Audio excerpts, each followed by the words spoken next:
Welcome back dear student. स्वागत करता हूं आपके अपने यूट्यूब चैनल मैथ्स पढ़ले पर। आज दोस्तों आपके लिए लेके आया हूं मैथ्स के टॉप 15 क्वेश्चंस जो कि आपके कांस्टेबल एसएससी का जो कांस्टेबल दिल्ली पुलिस का जो एग्ज़ाम आपका होने वाला है उसके लिए बहुत अच्छे कंटेंट हैं, बड़ा ज़बरदस्त आपका टॉपिक है और जो चीज़ें हैं आपको प्रैक्टिस एज ए रिवीजन के तौर पे आपको सारी चीज़ें उपलब्ध कराई जा रही हैं। तो ये चौथा सेट आपका आज मैं करा रहा हूँ जिसमें बहुत अच्छे लेवल के क्वेश्चन मैंने लिए हैं, प्रीवियस ईयर के हैं कुछ उसमें, ठीक है, कुछ उसमें न्यू क्वेश्चंस हैं। तो आप इस वीडियो को पूरा अंत तक देखिएगा। वीडियो दोस्तों आपको अच्छी लगे तो वीडियो को लाइक कर देना, शेयर, कमेंट और चैनल को सब्सक्राइब कर देना। ठीक है दोस्तों, बढ़ते हैं आपके इस ज़बरदस्त सेशन के टॉप 15 मैथ्स के क्वेश्चन की तरफ। बढ़ते हैं दोस्तों आपके सेशन के पहले ज़बरदस्त सवाल की तरफ। कहता है 6, 14, 18, 38 में से क्या घटाया जाए कि रिजल्ट एक समान अनुपात बन जाए। देखिए आपके सामने है 6, 14, 18 और 38 में से क्या घटाना है। देखिए बड़ा ही अच्छा सवाल है आपका ये। दोनों का डिफरेंस यहाँ लिखो, इन दोनों का डिफरेंस यहाँ लिखो, ठीक है। यहाँ डिफरेंस 20 का, यहाँ डिफरेंस 8 का। 4 से काटो 2 पर, 4 से काटो 5 पर। इसके बाद दोनों में से कोई सा भी एक पेयर आप ले सकते हो। देखो 6 पंजे, इसका मल्टीप्लाई इधर करो, 6 पंजे हो गया 30, ये हो गया 18 दूनी हो गया 36। दोनों का अंतर आ गया दोस्तों 6, इधर दोनों का अंतर है 3। तो 3 से जैसे ही काटोगे यही आपका वो नंबर होगा जिसको घटाने पर ये नंबर एक समान अनुपात के रूप में विभक्त हो जाएगा। ठीक है, तो ये अल्टीमेट सवाल आपके लिए है, बड़ा प्यारा सा। तो आराम से आप लोग इस सवाल को कर सकते हैं। नेक्स्ट क्वेश्चन देखते हैं। कहता है किसी कक्षा में 15 विद्यार्थियों का औसत 15 है। 15 विद्यार्थी हैं, उनका एवरेज है दोस्तों 15। इसमें से पहले 5 का जो एवरेज है वो है 14, अगले 9 विद्यार्थियों का एवरेज है 16। कहता है जो 15वां विद्यार्थी है उसका कितना है।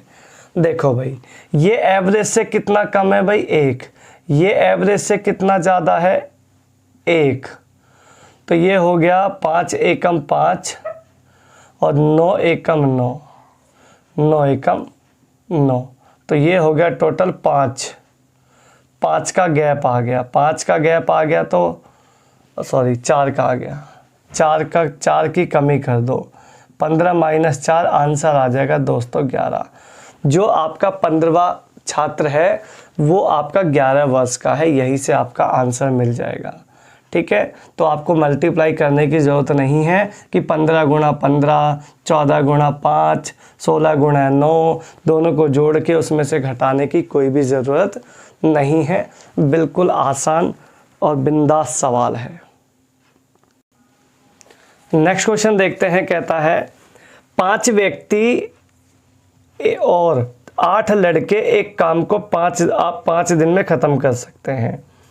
उसी कार्य को 6 व्यक्ति 3 लड़के द्वारा भी उतने ही समय में पूरा कर सकते हैं। 2 व्यक्ति और 5 लड़के मिलकर उस कार्य को कितने दिन में समाप्त करेंगे। देखिए किस तरीके से इस सवाल को आप लोग कर सकते हैं। कहता है 5 आदमी प्लस 8 लड़के मिलकर किसी काम को 5 दिन में ख़त्म कर रहे हैं। उसके बाद तो 6 आदमी प्लस 3 लड़के मिलकर उसी काम को उतने ही समय में कर रहे हैं, मतलब 5 के 5 दिनों में कर रहे हैं। कहता है 2 आदमी प्लस 5 लड़के मिलकर उस काम को कितने दिन में समाप्त करेंगे। अल्टीमेट सवाल है, ध्यान से सुनिएगा। ये हो गया 5 पंजे 25, ये हो गया 5 छिंग 30, 25 और 30। यहाँ 25 आदमी है, वहाँ 30 आदमी है, घटाओगे तो बचेगा 5 आदमी। 8 पंजे 40 लड़के, 5 तिया 15 लड़के, 40 लड़के 15 लड़के, लड़के बचेंगे दोस्तों 25। कैलकुलेट करोगे 5 एकम 5, 5 पंजे 25। m की वैल्यू जो उसके सामने है 5 और b की वैल्यू 1, तो b की वैल्यू 1, m की वैल्यू 5। वैल्यू यहाँ लगाओ, सेम टू सेम बात। ये हो गया दोस्तों 25 प्लस 8, 25 प्लस 8 हो गया 33। 33 गुणा 5 टोटल वर्क आ गया, 33 गुणा 5 आ गया टोटल वर्क। ये किससे कराना है? इससे। m की वैल्यू 5 है, b की वैल्यू यहाँ पे 1 है। 10 और 5 हो गया दोस्तों 15। 5 से काटेंगे इसको 3 बार, 3 से काटेंगे दोस्तों 11 बार। इसका आंसर भी आएगा आपका 11 डेज।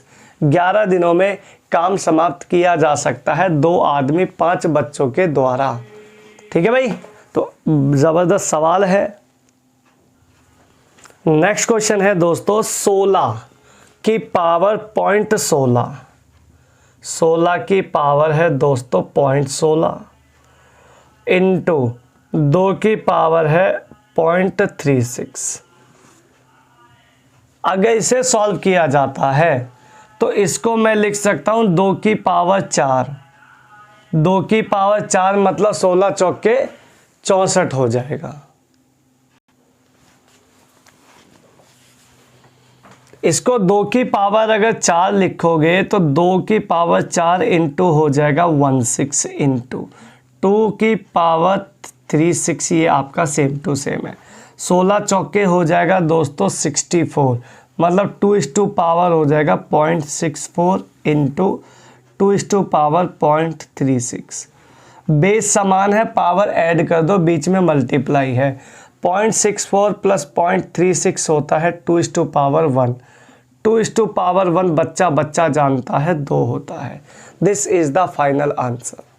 ठीक है दोस्तों,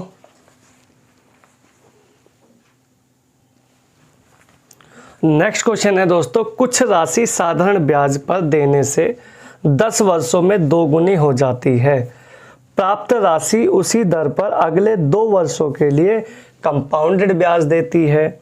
मूलधन पर 12 वर्षों के बाद कितना राशि बढ़कर आएगी? ठीक है, कितना बढ़ेगी? देखो भाई, अगर कोई पैसा साधारण ब्याज से 10 वर्ष में दुगना होता है तो दोस्तों दुगना मतलब 200 मानते हैं हम, 3 गुना मतलब 300 मानते हैं, 4 गुना मतलब 400 मानते हैं। तो 2 गुना मतलब जब 200 माना तो 200 में से 100 घटाते हैं, बचेगा यहाँ पे 100। 10 साल की बात है, 10 से काटोगे, रेट ऑफ इंटरेस्ट आ गया दोस्तों 10%। ठीक है भाई, यानी 10% जो रेट ऑफ इंटरेस्ट 10% रहा है। तो 10 साल तक तो साधारण ब्याज रहा, तो साधारण ब्याज पे 200 रुपये तो आपको मिल ही रहे हैं 100 रुपये के। अब उसने अगले 2 साल जो पैसा दिया है, आगे 2 साल, 12 साल है ना, तो 2 साल जो दिया वो कंपाउंडेड है। कंपाउंड में क्या हाल है, अब पैसा कितना हो गया 200 रुपया। देखो, अगर मैं 10% से 2 साल की इफेक्टिव निकालता हूँ, 10% से 2 साल की इफेक्टिव निकालता हूँ, तो 10 प्लस 10 प्लस 10 गुणा 10 बटे 100 ये इफेक्टिव बनती है। मैंने बता दिया है क्योंकि कई बार बच्चे को समझ में नहीं आता इफेक्टिव कैसे निकालते हैं। तो 10 और 10 20 और 1 21। अगर 100 रुपये होते तो 21% ब्याज लगता है भाई, लेकिन मेरे पास है 200 रुपये। 200 रुपये पे डबल हो जाएगा, मतलब कि 21 दूनी 42। 42 रुपये इंटरेस्ट, 42% आपको इंटरेस्ट मिलेगा आज। जो 2 साल है, अगले 2 साल 42% ब्याज मिलेगा और 200 आपको मिल ही रहा था पहले। तो टोटल आपको मिलेगा कितना 242, जिसमें 100 मेरा मूलधन है। तो टोटल 242 में से 100 रुपये निकाल देंगे तो 152% का इंक्रीमेंट आएगा। यही आपका आंसर आएगा फर्स्ट क्लास। 142% की वृद्धि आएगी 12 साल बाद। ठीक है, तो बड़ा ज़बरदस्त सवाल है, कंफ्यूज होने की ज़रूरत इसमें बिल्कुल नहीं है आप लोगों को। नेक्स्ट क्वेश्चन कहता है कि ट्रेन में 15 सेकंड, एक ट्रेन 15 सेकंड में एक पोल को पार कर जाती है। वह 100 मीटर लंबे एक प्लेटफॉर्म को 25 सेकंड में पार कर जाती है। मीटर में ट्रेन की लंबाई बताओ। देखो दोस्तों, सिंपल सी ट्रिक, ऊपर दोनों का डिफरेंस रखो, ऊपर जो है दोनों का जो डिस्टेंस है वो रखो, सॉरी डिफरेंस नहीं डिस्टेंस। नीचे दोनों टाइम का डिफरेंस रखो, एक टाइम है 25 और एक टाइम है यहाँ पे 15, दोनों का डिफरेंस आएगा 10 इनटू में जिसमें खंबा पार हो रहा है वो वाला टाइम रख लो, 0 से 0 काट लो, आंसर निकल के आएगा 150 मीटर की आपकी ट्रेन आ गई। यही आपका आंसर है। ज़बरदस्त ट्रिक है, कोई टेंशन नहीं है। डिस्टेंस ऊपर, दोनों टाइम का डिफरेंस नीचे और इनटू में खंबे वाला टाइम लगा देना और आंसर आएगा फर्स्ट क्लास। ठीक है, नेक्स्ट क्वेश्चन है 2 साल पहले एक आदमी की आयु अपने पुत्र की आयु से 6 गुना बड़ा था। ये फादर है, ये सन है। 2 साल पहले 6 गुना, ये हो गया 6 टाइम। ठीक है भाई, 18 साल बाद 2 गुना, ये हो गया 2 टाइम। कहता पिता की आयु बताओ, आज की पिता की आयु बतानी है। देखो 2 साल पहले का ये डाटा है, ये 18 साल बाद का है, तो 2 साल और 18 साल जोड़ जाड़ के हो गया 20 साल इनटू नीचे वाले का अंतर से मल्टीप्लाई करते हैं, क्रॉस मल्टीप्लाई का डिफरेंस नीचे रखते हैं। 6 एकम 6, 1 दूनी 2 यानी कि 4, काटा पीटी मचाई, ये आया 5। 5 की मल्टीप्लाई 6 से करोगे तो ये आएगा दोस्तों 30। 30 साल के पिताजी आज हैं, सॉरी 2 साल पहले थे, तो आज कितने के होंगे पिताजी? 32 साल। आंसर आ गया 32।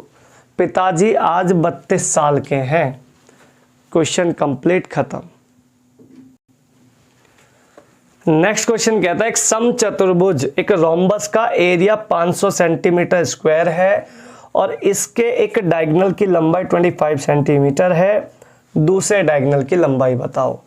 देखिए रोम्बस का एरिया का जो फार्मूला होता है वो होता है 1/2 d1 into d2। Area of rhombus किताब वाला कह रहा है 500 है, तो 1/2 d1 आपका दिया है 25, d2 आपको निकालना है इक्वल्स टू 500। 25 दूनी कट गया 50 बार और 20 दूनी हो गया 40। d2 डायगोनल 2 आ गया 40 सेंटीमीटर।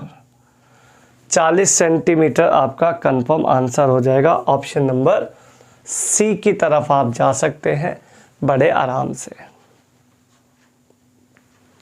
नेक्स्ट क्वेश्चन आपके लिए है 3 के पहले 5 मल्टीपल्स का एवरेज चाहिए।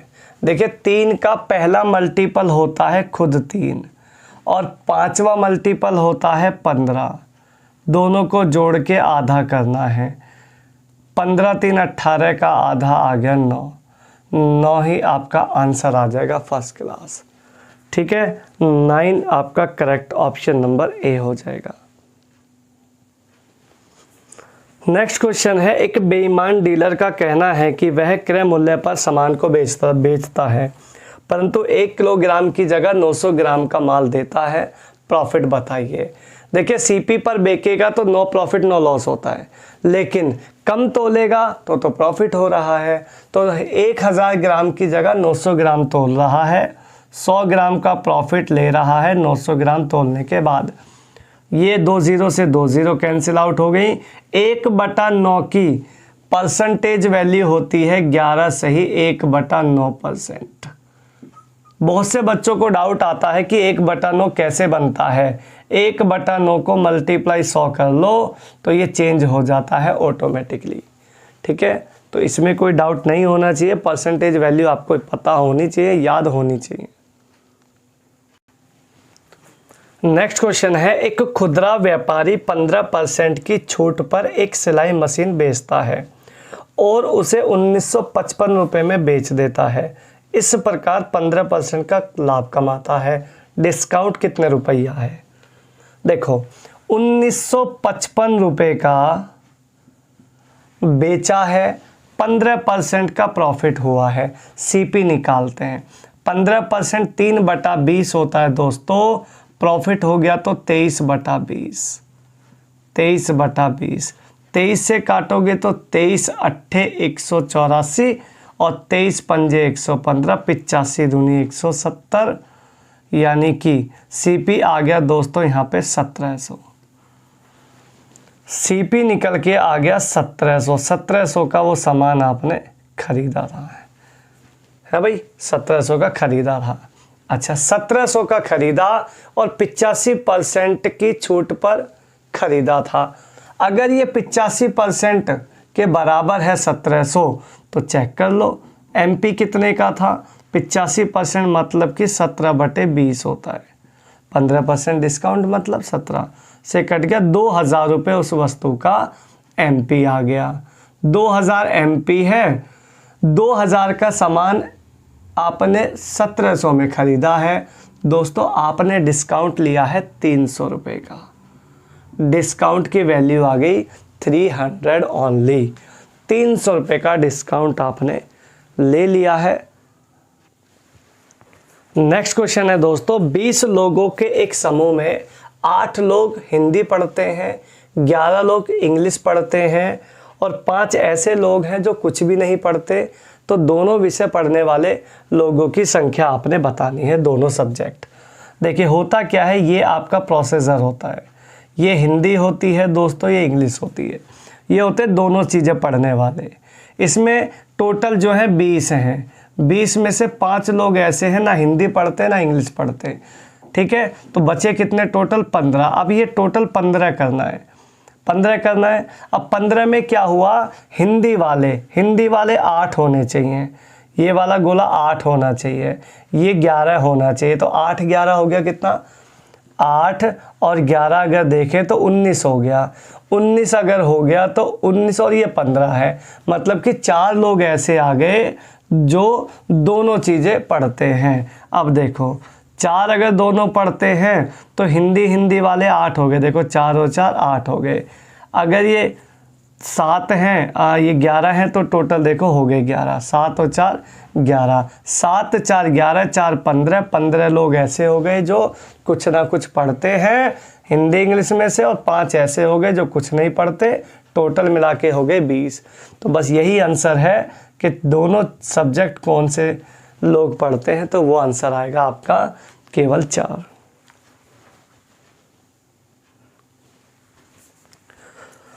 नेक्स्ट क्वेश्चन है आपके लिए, तिमाही आधार पर, क्वार्टरली है, 1 वर्ष के 40% की दर से 80,000 रुपये का कंपाउंड ब्याज क्या होगा। देखिए आप जानते हैं कि 4 साल की बात जब आती है, तिमाही की बात आती है, तो तिमाही में दोस्तों आर का चौथा हिस्सा और टाइम का 4 गुना होता है। आप लोग ये जानते हैं। अगर आर का चौथा हिस्सा होता है तो रेट ऑफ इंटरेस्ट हो जाएगा 3, समय का 4 गुना होता है तो 1 का टाइम हो जाएगा 4, तो टाइम हो गया 4 और आर हो गया 10%। तो 10% से 4 साल की अगर इफ़ेक्टिव लगाओगे तो इफ़ेक्टिव बनेगी 4641%। आप लोग बहुत अच्छे से जानते हैं। जो नहीं जानते हैं वो जो पुरानी वीडियो है, अभी भी मैंने इफ़ेक्टिव निकालना बताया है, उससे सीख लेना, और पुरानी जो वीडियो पड़ी है वहाँ से भी देख सकते हो, ठीक है भाई। तो 4641% निकाल दो 80,000 का। ये लो अभी निकाल देते हैं, या इसको अलग ही लिख देता हूँ, है ना। 80,000 का 46.41% निकालना है। 20% की, 20 डेसिमल की, ये ख़त्म। यूनिट प्लेस पर आपको दोस्तों 8 आना चाहिए, एक ही जगह यहाँ यूनिट प्लेस पे 8 है।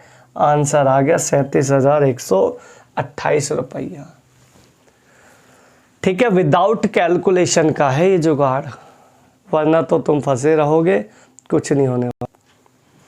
नेक्स्ट क्वेश्चन दोस्तों, प्रॉफिट लॉस का ज़बरदस्त सवाल है। एक वस्तु के क्रय मूल्य पर 15% का छूट देने पर बेचा जाता है और दूसरी वस्तु को सीपी पर 25% की छूट देने के बाद बेचा जाता है और विक्रय मूल्य के बराबर है। देखिए जब पहली वस्तु को दोस्तों बेचा गया तो 15% डिस्काउंट दिया गया, मतलब कि 85 रुपये में चीज़ को बेचा गया। दूसरी वस्तु को 25% डिस्काउंट पे बेचा गया तो 75 का बेचा गया। दोनों आपस में बराबर हैं, इसका मतलब दोनों का जो सीपी है वो बराबर है। ज़रा काटो, 5 से काटोगे 17, 5 से काटोगे 15। तो पहली वस्तु का रेशो बन गया 15 पर और दूसरी वस्तु का बन गया 17। ठीक है, कोई दिक्कत परेशानी? आगे चलते हैं। आगे कहता है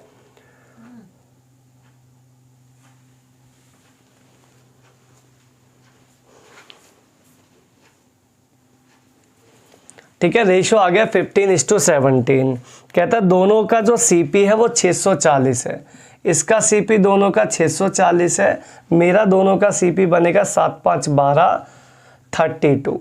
यानी एक यूनिट की वैल्यू आ गई दोस्तों 20, एक यूनिट की वैल्यू 20 आ गई तो 15 यूनिट की वैल्यू आएगी 300। इससे निकाल लो या इससे निकाल लो, बात बराबर है। तो 32 15 दूनी हो गया 30। यानी पहली वस्तु का जो सीपी है दोस्तों वो 300 है, दूसरी का पूछेगा 7 340 हो जाएगा। बट उसको क्या चाहिए? उसको चाहिए पहली दोनों वस्तु का एसपी चाहिए, क्योंकि एसपी तो बराबर है। तो यहाँ से इसको सॉल्व करते हैं जरा। 15% डिस्काउंट यानी कि 85% पर हमने इस चीज़ को बेचा है, तो कितना बनेगा? देखो 20 से 20 85 3 आ गया 255 रुपये। 255 रुपये का वही सामान आपने बेच दिया है। तो ये प्रॉफिट लॉस का अल्टीमेट सवाल आपके लिए है, इसे अच्छे से करना। नेक्स्ट क्वेश्चन कहता है मान ले कि 500 और 800 के बीच में 12 16 18 से भाग होने वाली संख्याओं का योग x है। तो x के अंकों का योग ज्ञात करना है। ठीक है, देखो सबसे पहले तो आपको ये पता करना है कि 500 से लेकर 800 के बीच में 12 16 18 से भाग होने वाली कितनी संख्याएं हैं। फिर उन सबको जोड़ना है, जोड़ने के बाद एक नंबर बनेगा, फिर उसका डिजिट का सम देना है। मतलब टैली का कोई जुगाड़ नहीं है, डायरेक्ट करना पड़ेगा। ध्यान से सुनो, बस आप मुझे ये बता दो कि 12 16 18 का एलसीएम अगर निकालो तो क्या आ सकता है? 18 चौक 72 तो नहीं आएगा, 16 में नहीं जाएगा ना। 72 का डबल 144, यस 144 इसका एलसीएम हो जाएगा। 144 के टेबल में 500 से 800 के बीच में नंबर आने वाले निकाल लो।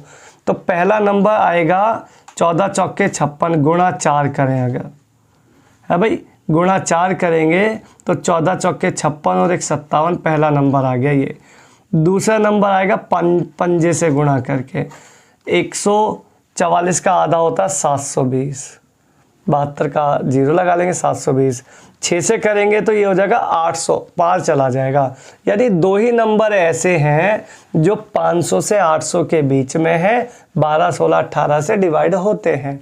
इनको जोड़ो, ये बना 1296। 1296 का डिजिट का सम दे दो। 9 6 15 2 17 और 1 18 डिजिट का सम। यही वो x है जो चाहिए था, यही x की वैल्यू है। ठीक है, x को मत भूलना कभी, है ना। कुछ भी हो जाए x को याद रखा करो। चल आंसर आ गया 18।